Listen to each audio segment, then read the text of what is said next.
All right. Welcome into this edition of the Milwaukee Bucks on Tap podcast. Corey Moen, Evan Bernd. Evan, how we doing? Doing good. Super busy, working a lot, but no, doing well. You? Well, the Bucks Summer League's in full swing, so that's exciting. hmm Really, there's not much. Look, everybody, Giannis got introduced to the Miami Heat a few days ago. And here's the thing. Before I get into that, this is what I don't want, okay? Because, look, a lot of people are mad at Eric Name for covering it, and initially I was. But then someone brought up to me, he's like, he is the greatest player in franchise history, so, why wouldn't you cover that? And Yeah. I said that's a fair point.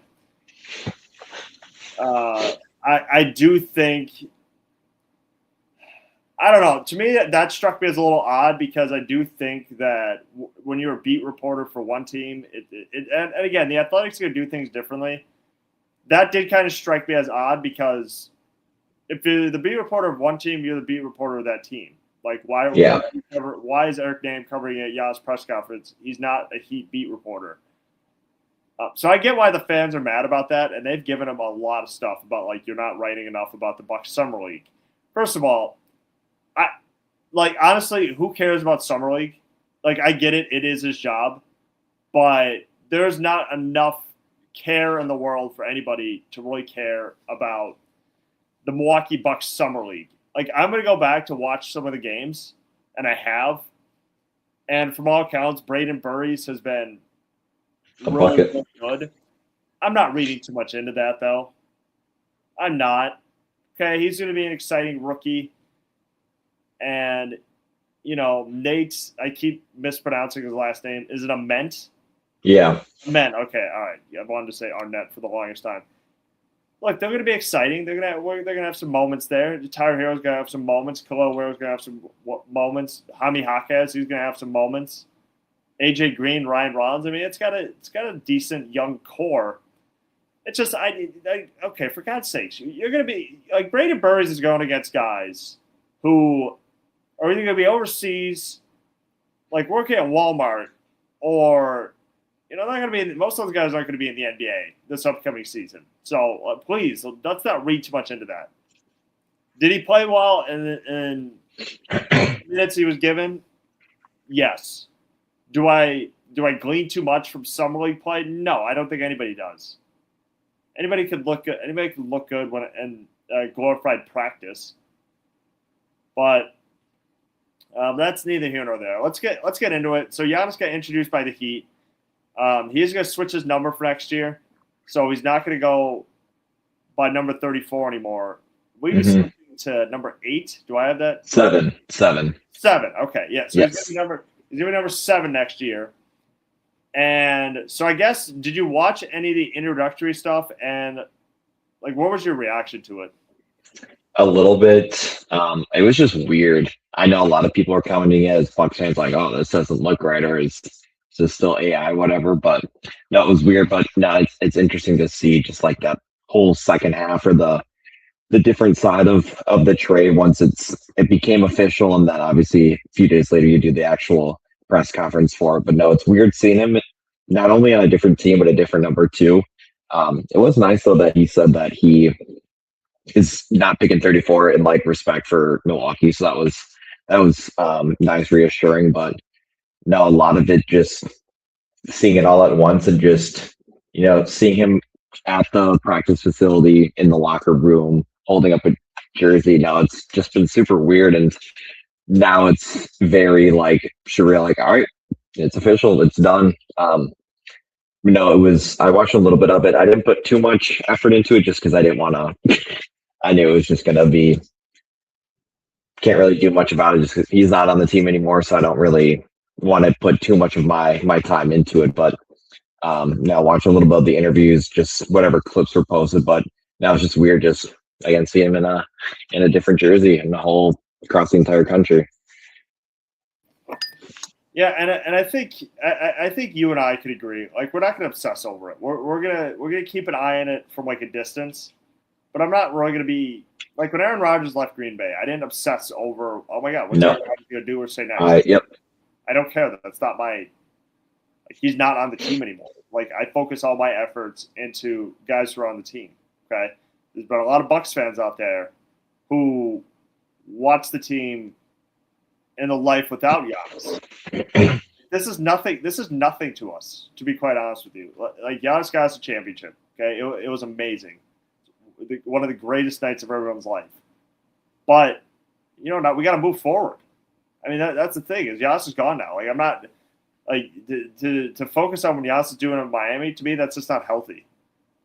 Like, again, we've been there in the Monte Ellis, Brandon Jennings days. We've been there in, and you're a couple years older than me. You were there in the TJ Ford days, and I watched a little bit of the E.G. on days, and like the Joe Alexander days. Okay, we've been there. Okay, we've been through the lean years. As much as Brayden Burries, because I heard him say this during Summer League play, where it's like, I want us to make a deep run of the playoffs. I want to be like Rookie of the Year. I want to make like an All-Star game. And I'm like, look, I love the confidence, but. And I understand why he said it, but like you can make a deep run in the playoffs with arguably the best player in basketball. Mm-hmm. What makes you think? I had to laugh a little bit because I'm like, and again, I understand why you can't say like we expect to. I wouldn't say make a deep run in the playoffs, but I would maybe say something along the lines of we're probably going to stink next year. Not say that, but say something along the lines of, we're just trying to build and grow each day. Like stuff like that. Because that's right off the gate. Okay, we're probably going to suck for a couple of years, but, say something like that. But don't say make a deep run in the playoffs because I got to be honest, when your team was good, you weren't making a deep run in the playoffs. This collection of talents, like they're not going to make the playoffs. I would be shocked if that team in particular made the postseason. You never know what can happen in the Eastern Conference, but no, I think they'll be. Here's what I think the Bucs ceiling is. All right, they're going to be better than the Nets, and I'm trying to think of who else. I think they're going to be better than the Nets. I think they're going to be better than the Wizards. Other teams, I'm not 100% sure. If they can be better than the bottom feeders, we'll be fine. Yeah, we'll be fine. Hey, we'll be fine. But no, this is not a playoff team next year. I mean, shoot, who's looking good right now though? Atlanta. Dort? Yeah, Lou Dort. Whew. Whew. And again, hey, Atlanta gave up on that number 1 overall pick pretty quick. Mm-hmm. Zachary Richeche, one of the most unknown number 1 picks of all time, is traded away from Atlanta after a few years, and they get Lou Dort. I was like, Atlanta looks good. But no, Milwaukee, look, if Milwaukee went 30-35 games, I think that's a good year for them. Yeah. But outside of anything outside of that, it's like I don't expect much of this team next year. We're all still going to watch. If Tyler Hero balls out, probably trade him for some picks or something at the deadline because you got to remember this.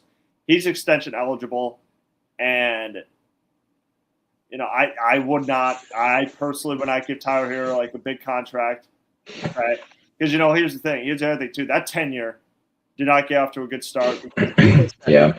A couple weeks ago, Bam Adebayo punched him in the face.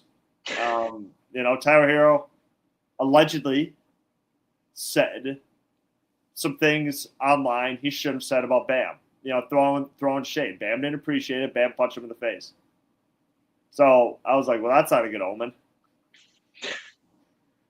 Do I think it's a huge deal? Do I think it's a huge deal in the thick of things? Not particularly.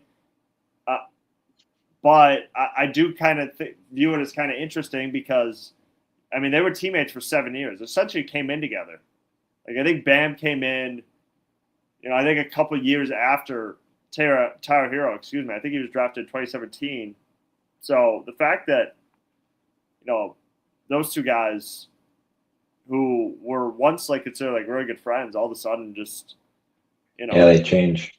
It could just kind of end just like that. And I hope they talk things through, because that's a little concerning as a Bucks fan reading that. It's like, we're fighting now. I mean, that's the thing is I've never gotten in a fight.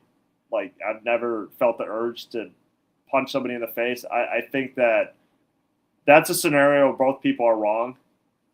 I don't think, for Tyler Hero's sake, like, again, I don't think he hasn't come out and said anything about this, but if it looks like that's what he said, like, that's not a good look.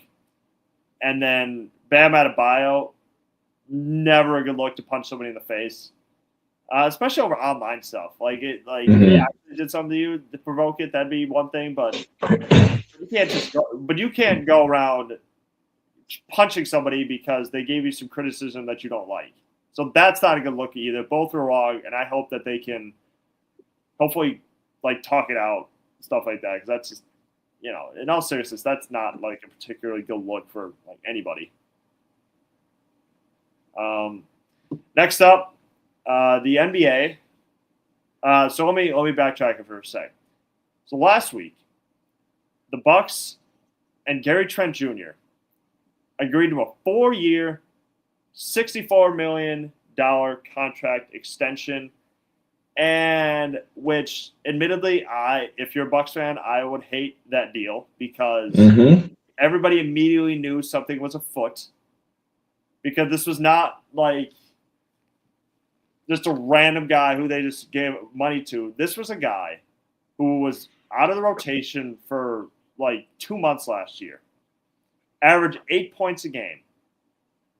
And the reason why this raised so many eyebrows, Evan, is because who is Gary Trent Jr. represented by? I always forget his name, but the main guy. Clutch Sports and Rich Paul. So the NBA is now investigating that contract because it does look a little fishy. It does. The guy who averaged 8 points a game, was out of the rotation, is getting over $60 million. Yep, after taking 2 minimums the last 2 seasons. Yeah, so that's and everybody kind of made a stick about like, well, why are you going after the Bucks? Because what the NBA is investigating is that the Bucks allegedly tried to circumvent the cap, which means, I'm trying to find a way to, like, a simpler person how to explain what that means. So essentially, they tried to like cheat the system in a way. Yeah.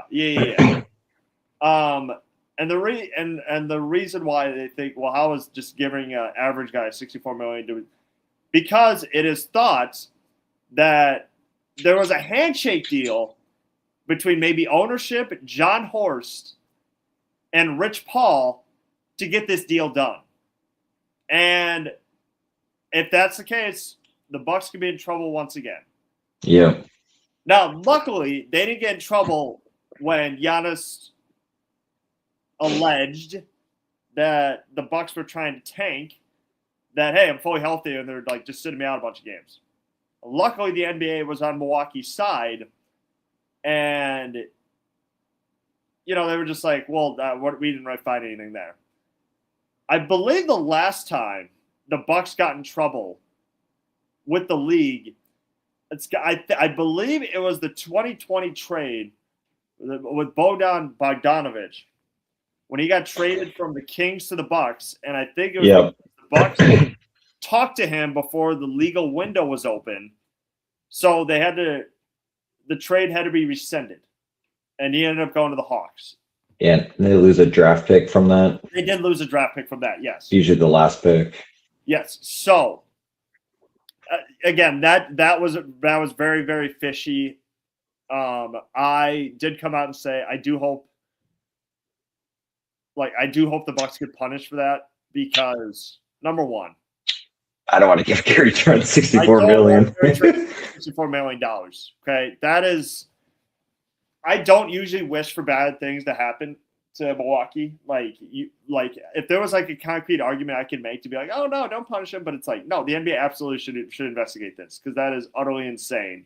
You cannot give like a guy who signed 2 cheap contracts and then all of a sudden you're gonna be like, here's a bag. No. And it would have been one thing if Gary Trent Jr. like averaged like 14, 15 points last year. I can understand. But you can't have him not be in the rotation. Then all of a sudden you're just going to play him at the end of the year. And then, here's 64 minutes. No, the NBA should absolutely investigate this. Like, we were all watching the same games. He did not play. He was not in the rotation. He made he was like 37, 38% from 3 last year. He didn't shoot particularly well. All right? Like, I'm not saying Gary Trent Jr. If they want to have Gary Trent Jr. be on there as like a veteran presence, fine. That's our concern in and of itself because, our veteran presence right now, Evan, are Kyle Kuzma, Miles Turner, and Gary Trent Jr. And the other problem I have with that contract, so now the Bucks saddled with 2 contracts that they don't really need to be. So you're saddled with Miles Turner getting paid over, $70 million. Kuzma, I don't think Kuzma signed a new deal. I think he's just doing stuff. Jr., every Bucks fan with a pulse should have an issue with this contract. It wasn't good, and I would not be surprised if the NBA came down and stripped the Bucks of maybe a draft pick or something. So I know I've gone on about this a lot, but what were your thoughts when you initially saw that? I thought it was weird because again, the first thing you see before like the whole investigation is again, why on earth are we giving Gary Trent $64 million? I was just kind of shocked again, just because of the lack of play. And again, it wasn't like 2 years, 20 million or so, 15 to 20 million. It was a hefty contract. And again, it's different with if he would have started every game he played and again averaging 10 to 15 points, like okay, we can see it. But yeah, the lack of play, I think near the end of the season when he just went from starter to slowly losing minutes and just kind of being one of the last guys on the bench for garbage time, I think was just a little weird. And again, with the idea of the last 2 seasons being, I don't know if it's considered vet minimums, but just like taking those 1 year, $3, $4, $5, $6, $7 million deals, I think then again it makes it a little more suspicious just because of you've signed these really low deals, 1 season or 1 year deals, and then all of a sudden now you're making $64 million over 4 years. I think that's kind of the biggest play into it, just because of again, he wasn't finishing up a contract and they wanted to extend him again. It's just out of the blue. Obviously, I don't really want them to pay the $64 million for it, but I just know, I think it was the Timberwolves, one of the last teams to get in trouble with this. Like, they lost a lot of draft picks. So I'm just hoping that if let's say like the Bucks do get in trouble, they don't lose a lot of picks, because again, that whole Giannis trade, then you just lose half of it. You get the players, obviously, but then you lose a lot of those picks that they are trying to resurface, depending on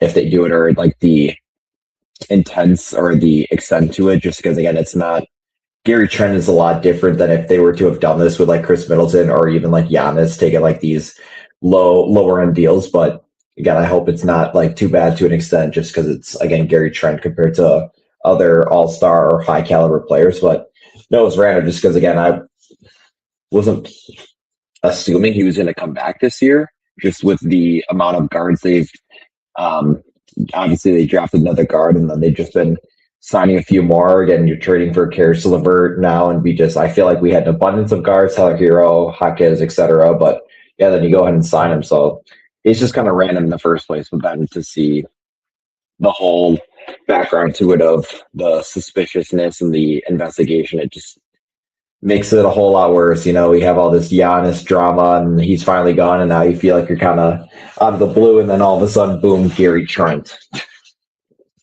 Just to throw in the mix.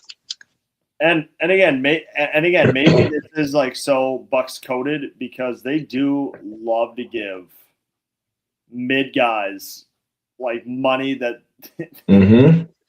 like just thinking back throughout my lifetime, Matthew Dellavedova, John Salmons, Drew Gooden are guys they just love throwing money at just the like middest of the mid. And I'm like, why? Or Greg Monroe. We just love shout out Moose, but they just love giving money to guys who I'm like, okay, dude, we could have used this like another way. Mm-hmm. And they don't, because they're like, no, we're the Bucks. We gotta give a guy like the middest guy possible, like a big money contract. So I don't know. Like, I don't know if Rich Paul went in there with like a mob boss type mentality, like Sopranos-esque, to where, John Horst was being held at gunpoint. And they were just like, look, you have to give Gary Trent like $64 million, like over at least $64 million, or else, we're just going to bound you and tie you up. Like I just didn't. That deal just did not make any sense to me. I would have just left him in free agency and stuff. And the other part that sucks about it just undoes all the good work that they were already doing. You got two young players. You made a couple. You made the deal for Caris LeVert, which I don't think Caris LeVert's going to go back to being a 15-point a game guy anymore. Solid player. But I mean, really, do we really need to? Do you want to undo all that by giving a big money contract to Gary Trent Jr., who really was out of the rotation last year? Like, why? Why do you want? I was going to say, if he's not starting, then there's no point to this contract. No. Also, this isn't 2016, so why is mid guys getting more contracts? He's not like that. That felt like a Timothy Mozgov-esque deal. Like, I know they play different positions, but my God. Like, just won the championship. Here's $60 million. Like, but good Lord, it's like, what are we doing?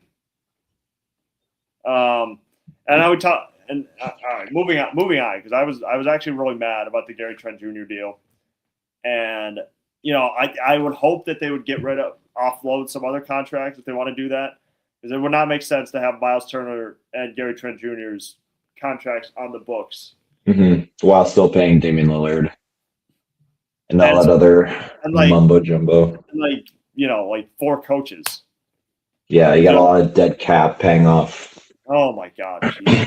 Yeah, I'm telling you, any of those coaches' contracts expire, because I got to tell you, that sucks. Them having to pay that many coaches.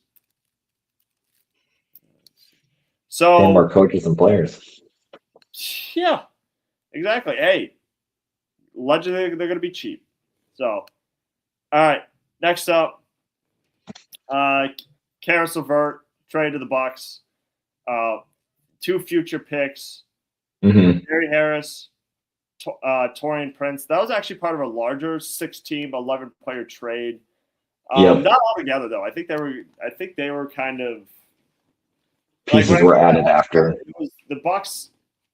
Like, there was just a lot of deals that occurred on that particular day. It wasn't. Like, I don't think it was as they're not gonna. The Bucks didn't really need like a 3-team trade. There was just like a lot of trades that kind of just melded together on that particular day. But yeah, so my initial reaction to that was, okay, Taurean Prince missed half the year last year due to a neck injury, and Gary Harris, I don't even know what to. I don't even know what words I could say about Gary Harris. I mean, he was kind of out there to be quite honest with you. Like, when I saw it's just okay, he was a rotational guy, but he didn't really. And I mean, honestly, he didn't really do much. Like, he honestly did not do much. I don't think Gary Harris is going to be particularly missed, because I don't exactly know what he provided. I know he can defend, but I don't know. That's just me. Yeah. I was just kind of shocked at how much they could get for him, for Caris LeVert. I mean, I think obviously getting him is cool, but got 2 second-round picks out of it. Can't complain. That's pretty good. That's pretty good. Taurean Prince, what I will say, Taurean Prince, like a couple years ago, I did like him. The highest 3-point percentage of basketball. Yep. Like he could, like Taurean Prince could shoot. Unfortunately, what happened to him last year. I mean, and his other issue too was as good as he was in the regular season, he did not do anything in the play. He shot like shit in the playoffs, and I think I like the fact the Bucks are offloading some like cheaper veterans to get like a little younger. Caris LeVert, he does have a bit of an injury history, but I think he should.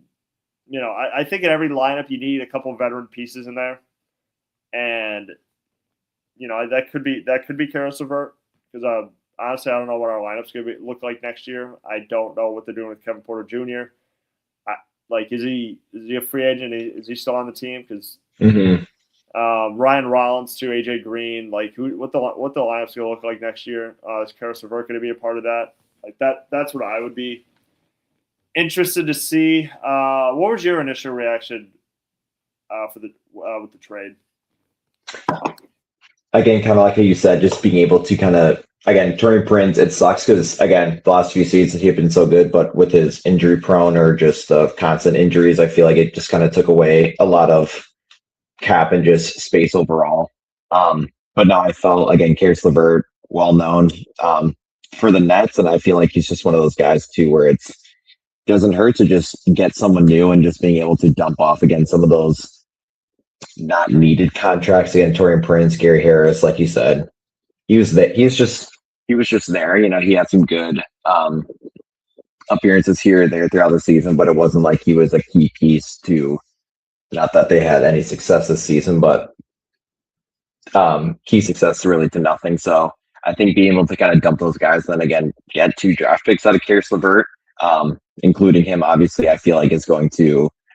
Be able to just kind of help them with their draft capita over the next few seasons, especially just because I feel like they trade a lot or they draft a lot better in the second round anyways.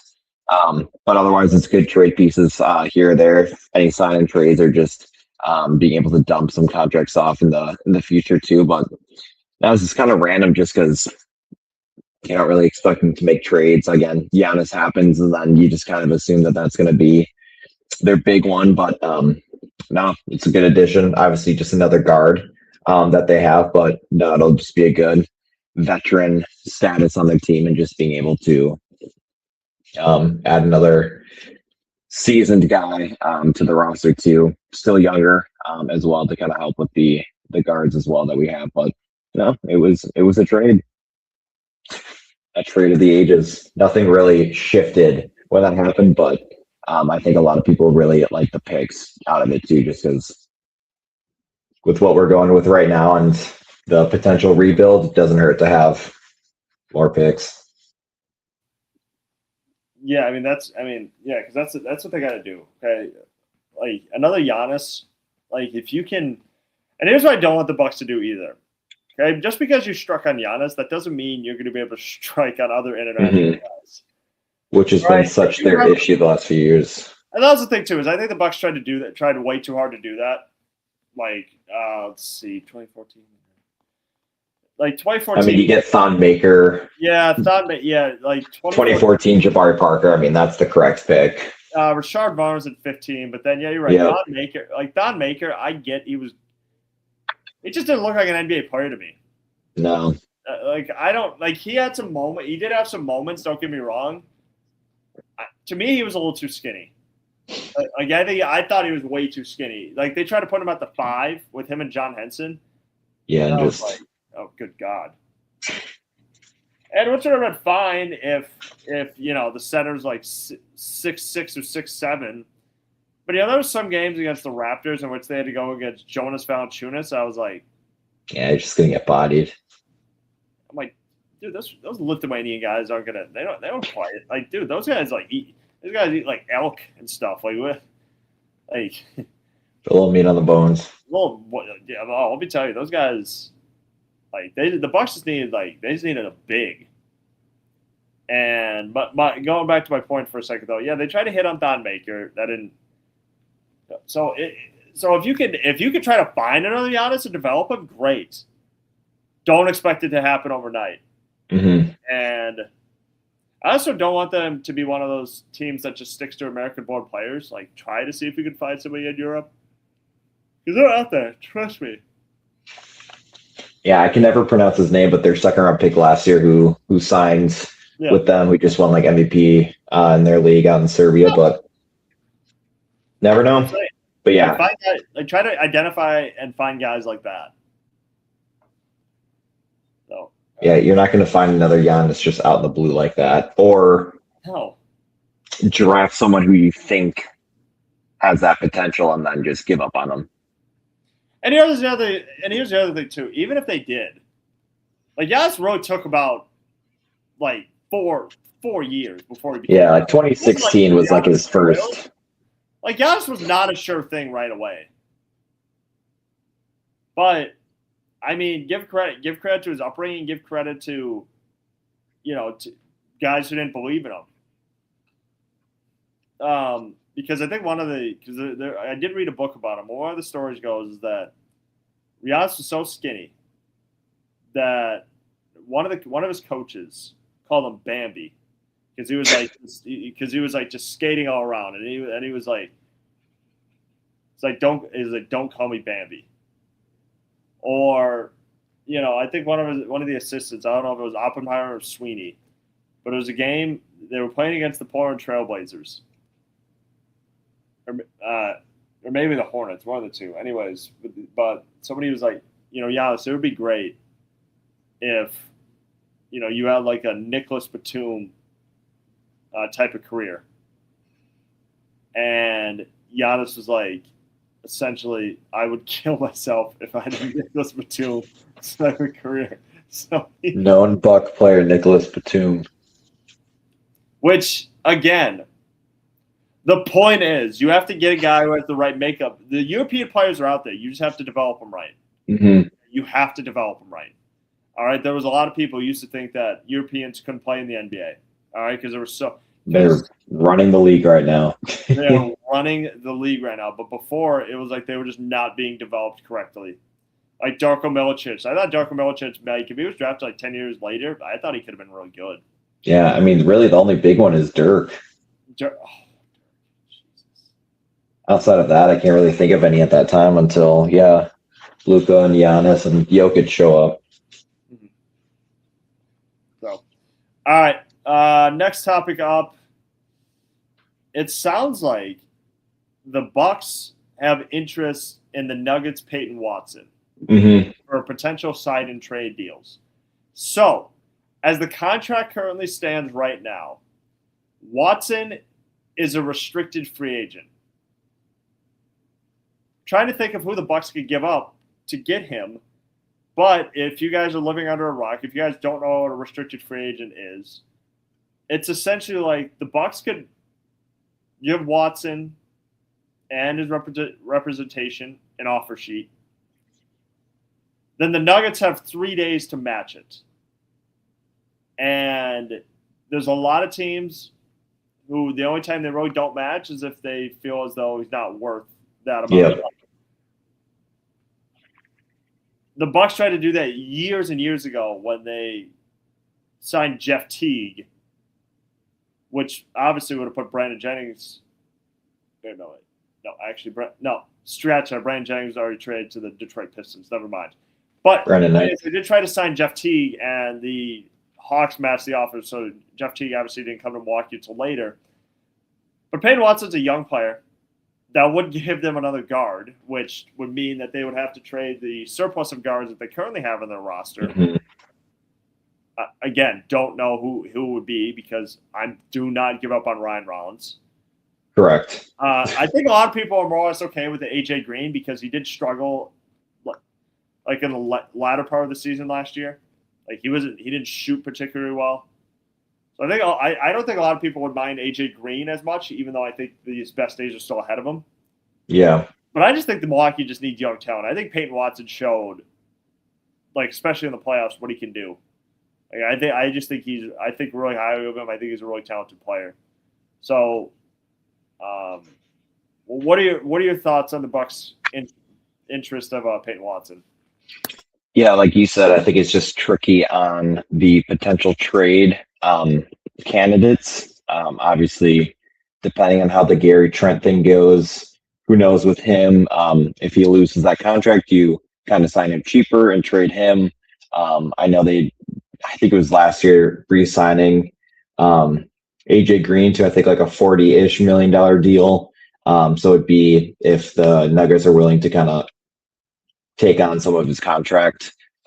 They're not obviously not going to give up their new draft pick Burries or rounds or any of that. So it's kind of are we assuming if we get him, is he going to play and we're just going to have like a large abundance on the bench? Because then it would just be kind of dumb if you trade Kuzma for another guard and you're losing a forward for something or a position that we already have plenty of. Again, I don't hate the trade. I just think it's more of the who are we going to give up side of it, just because I think, again, I think he was 23, again, younger, playoff experience. Doesn't hurt. I know he's like a hot commodity right now. It's just more of are we even going to get him just with him being restricted? Again, do you risk it and kind of throw him a little more that the Nuggets won't want to kind of pay? Because I know they're kind of regretting that Christian Braun deal right now, extending him. He hasn't been too hot. So if they aren't trying to add on any more extra money that they don't think is worth. But yeah, I don't hate it. It's just who's going. I don't want to give up on AJ Green quite yet. I think he'll be able to have a bounce back year. But yeah, it's just weird with Gary Trent. That whole signing is just so confusing. Again, even with the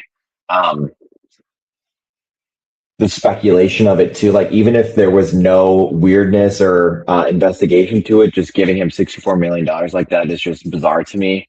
But yeah, I think it's just we obviously want him, but what are we giving up in return?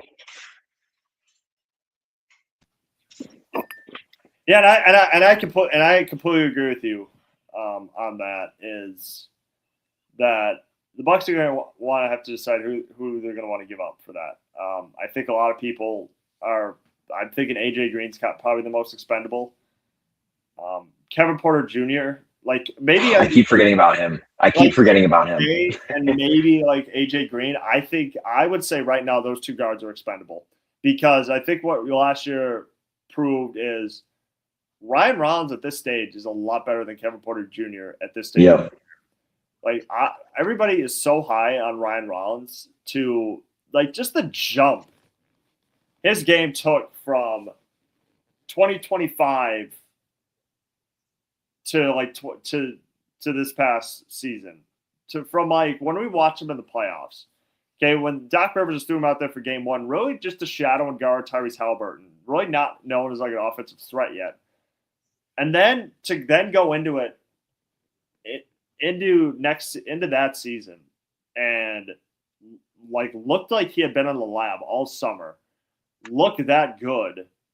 Like I'm really high on the development of Ryan Rollins, and I think now he has the right coach to do it. Like I think Doc Rivers, old school coach and stuff like that. Mm-hmm. I think now Taylor Jenkins is the perfect guy to get the most out of Ryan Rollins. And not even just him, but just the rest of the team. As I'm very, very high on, the development of Ryan Rollins, the development of, Jaquez, the development of Ament, the development of Burries, the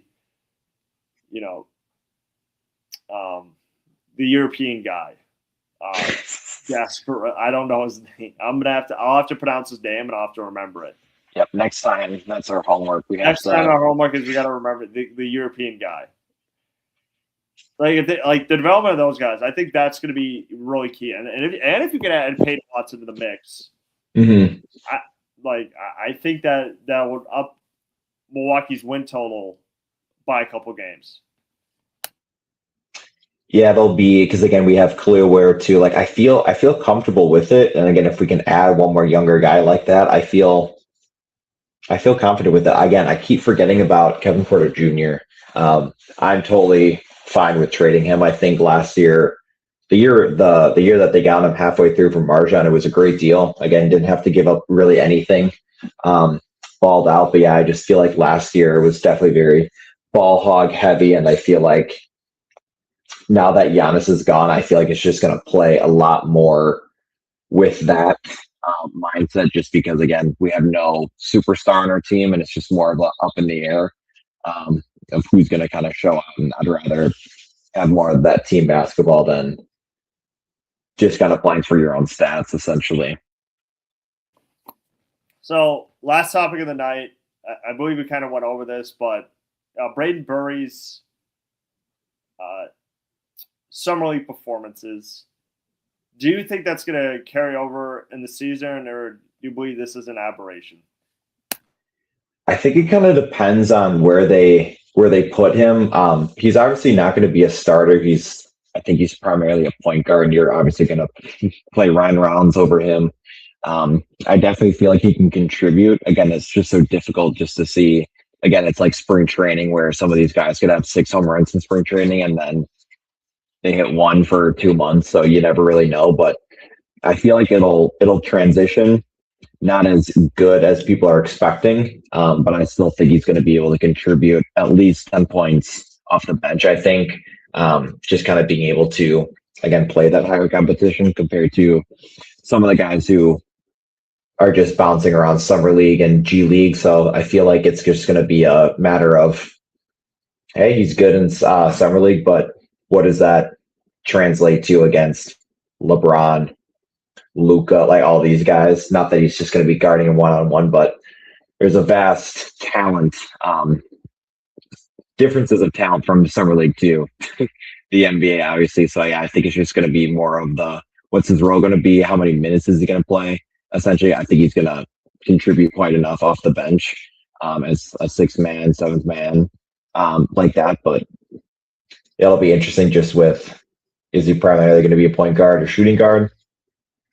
What's his role going to be? But I think I'm pretty high on him still. Obviously, he's not going to be scoring 20 plus like he has been doing in the Summer League, but I can see a good 10 points per game, I think, coming off the bench. Yeah, I think he's gonna. I think he's gonna be. I think Taylor Jenkins likes to play younger guys. I think the one way you can develop young talent is you have to play them. Like, I don't think just sitting them on the bench, like, really let them go out there and make their mistakes. And now, do I think this is like do I think some of those numbers are a little inflated? Yes. Yeah. Because every single preseason, every single summer league, spring training, those numbers are all inflated. Like everybody knows that you're not playing. You're playing against the 3rd or 4th stringers. You're playing against guys who, work hard, but they're not making a team. Like, it's rare when a guy plays in the summer league and ends up making the team. So that's probably not going to happen. I don't like. I think when he's going against another team's like second unit or whatever, I kind of the same thing. Like, I just don't think he's gonna. Like, I think he's gonna average a decent amount of points. I think his talent's gonna showcase. I just don't think it's gonna be like it is right now in the summer league. Mm-hmm. Like, yeah, right unless trust me, right now it looks way too easy for him. It is not that way when you play in an actual NBA game. Yeah, and I feel like it'd be a lot different if we obviously didn't have Ryan Rounds and he's our main point guard. I think definitely he'd have some higher stats, but as someone who's very, very, very unlikely to start, I think it'll be a huge difference just from going instead of being that main guy in a horrible team. I think it won't be as intense if we didn't have Ryan Rounds. Yep. So, Evan, you got anything else? No, nothing. Just kind of curious on what's next. I don't think they're done. So yeah, well, I'll be curious to see what that next major transaction is. Yep. So, all right, guys, thank you for tuning in to this special edition of the Milwaukee Bucks on Tap podcast. And training camp is the next couple months. So, I guess we'll see you when we see you.